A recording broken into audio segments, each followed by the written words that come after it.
നിങ്ങൾക്കറിയാമായിരുന്നോ കൈതൊട്ടിയിലെ ഒരു പുറലോകം അറിയപ്പെടാത്ത ബ്രിട്ടീഷ് ശവകുടീരത്തെ പറ്റി?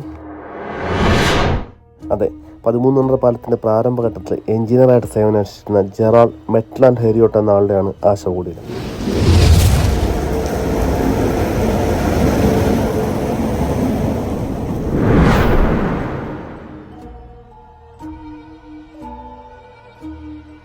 കൈതൊട്ടിൽ നിന്നും 300 മീറ്റർ മാറി നെടുമ്പാറ റോഡിലാണ് ഈ ശവകുടീരം നിലകൊള്ളുന്നത്.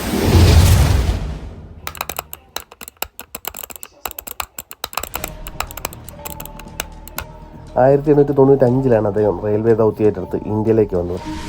എന്നാൽ 1900 നവംബർ 29 തൻ്റെ 32ാമത്തെ വയസ്സിൽ കോളറ ബാധിച്ച് മരണപ്പെട്ടതായി പറയപ്പെടും. എന്നാൽ സേവനത്തിലിരിക്കെ തൻ്റെ കുതിര ഉൾപ്പെടെ അപകടത്തിൽ മരണപ്പെട്ടതായിട്ടാണ് പഴമക്കഥ പറയുന്നത്. തൊട്ടരികിലായി കുതിരയുടേതെന്ന് വിശ്വസിക്കപ്പെടുന്ന ഒരു കല്ലറയും നമുക്ക് കാണാൻ സാധിക്കും. ഒരുപക്ഷെ വിധി മരണത്തിൻ്റെ രൂപത്തിൽ വന്നില്ല എങ്കിൽ 1904 13 നമ്പർ പാലം പൂർത്തിയാക്കിയ ചീഫ് എഞ്ചിനീയറായ E.W. വാട്സന്റെ പേരിനൊപ്പം ചരിത്രത്തിൽ ഇടം പിടിക്കേണ്ട ആളായിരുന്നു ജെറാൾഡ് മെറ്റ്ലാൻഡ് ഹെരിയോട്ട്.